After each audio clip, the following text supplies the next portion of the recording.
The isometric perspective has always had something special about it. It's not just a camera angle, it's a window that allows us to be architects, commanders, and storytellers of epic tales from a privileged position. Although technology has advanced toward fully open, first-person worlds, there are classics that master this format so perfectly that they remain essential today. Kicking off our list at number 10 is the 2002 classic Neverwinter Nights. While BioWare's official campaign was a solid interpretation of Dungeons & Dragons 3rd Edition rules, the true reason this game remains essential today is the Aurora toolset. This game wasn't just an RPG, it was a digital Dungeon Master's kit. It empowered a massive community to build thousands of custom modules, worlds, and persistent online servers. Playing Neverwinter Nights today isn't just about revisiting an old story, it's about diving into an endless library of incredible user-created adventures that rival countless professional releases. At number 9, we have the title arguably responsible for the modern renaissance of the CRPG genre, Divinity: Original Sin. Before its wildly popular sequel took the world by storm, this 2014 gem established Larian Studios' unique philosophy of systemic chaos. It's a deeply interactive sandbox where combat revolves around environmental reactions. Making enemies wet so you can stun them with lightning, or blowing up poison clouds with a well-placed fireball never gets old. It offers true freedom in how you tackle quests, often allowing you to break the rules and still succeed in its reactive, often hilarious world. Landing at number 8 is perhaps Obsidian Entertainment's most criminally underrated narrative achievement, Tyranny. Almost every RPG tasks you with saving the world from encroaching darkness. In Tyranny, the darkness has already won, and you are one of its high-ranking enforcers. This fascinating inversion creates a dense political landscape where your choices carry terrifying weight, drastically altering the game world and changing which factions survive. It is a shorter, tighter experience designed specifically for replayability, offering a masterclass in reactive storytelling and moral ambiguity that genuinely lets you explore what it means to be the villain. Coming in at number 7 is Wasteland 2, the sequel that arrived 25 years after the original game inspired the entire Fallout franchise. This is a post-apocalyptic experience for those who love grit and consequence. You control a squad of desert rangers, not a lone wanderer, which adds a fantastic layer of tactical depth and party management. The writing is sharp, dark, and often humorous, but the world is unforgiving. Your choices here genuinely matter. Saving one settlement often means dooming another. It is a grueling, tactical masterpiece that reminds us exactly why the isometric perspective is perfect for squad-based survival. At number 6, we return to the streets of Seattle and Shadowrun Returns. This title was pivotal in the Kickstarter revolution that revitalized the isometric genre. It perfectly captures the unique cyberpunk meets fantasy setting, where elves hack mainframes and orcs wield shotguns.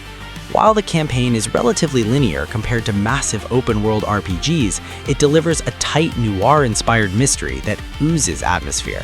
The tactical combat is accessible yet satisfying, but the real draw is the world building. It proved that you don't need a massive budget to tell a compelling story, you just need a strong vision and a lot of heart.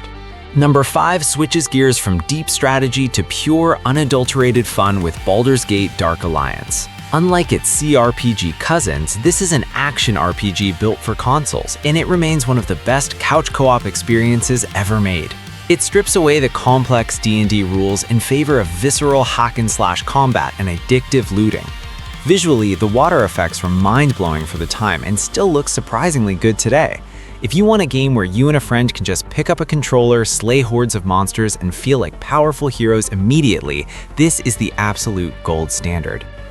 At number 4, we have a game that stands entirely alone in its theme, Freedom Force. Developed by Irrational Games before they made BioShock, this is a love letter to the silver age of comic books. It translates the superhero genre into a real-time tactical RPG with pause mechanics. The vibrant Jack Kirby-inspired art style is timeless, and the destructible environments are a joy to play with. Ripping a lamppost out of the ground to bat away an enemy never stops being satisfying. It is charming, campy, and offers a tactical system that manages to make superhero combat feel strategic rather than chaotic. Entering the top 3, we have a titan of the RTS genre, Warcraft III: Reign of Chaos. This game didn't just refine real-time strategy, it revolutionized it by integrating deep RPG elements through the introduction of hero units. The storytelling here is Blizzard at their absolute peak, weaving a tragic and epic narrative about the fall of Prince Arthas that rivals high fantasy novels. Beyond the campaign, the powerful world editor inadvertently spawned entire new genres, including MOBAs and tower defense. It is a masterpiece where the gameplay is perfectly balanced, the art style is timeless, and the legacy is undeniable. At number 2 sits the ultimate management simulation, Roller Coaster Tycoon 2.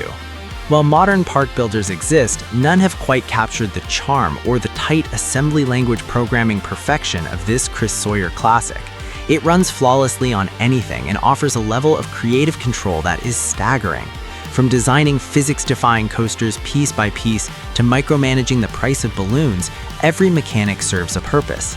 It strikes the perfect balance between a creative sandbox and a challenging business simulator. There is a deeply satisfying, almost zen-like quality to watching your guests enjoy the park you built pixel by pixel. And finally, at number 1, the absolute pinnacle of city builders, SimCity 4. Even 2 decades later, this remains the benchmark against which all other city sims are measured.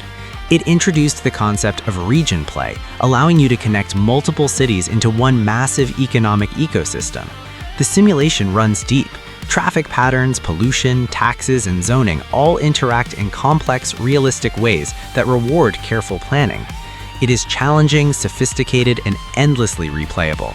With a thriving modding community that is still active today, SimCity 4 isn't just an old game you should play, it is still, quite possibly, the best city builder ever made. From the tyranny of dark worlds to the sheer satisfaction of watching a train land on the perfect roller coaster, these 10 titles prove that great gameplay and a clear artistic vision are timeless. The isometric perspective gave us some of the most profound and addictive moments in gaming history, and each of these games deserves a place in your personal library. Whether it's for nostalgia or to discover these gems for the first time, there's no better time than now to install them and lose yourself in their worlds. Thanks for joining us on this journey. See you next time.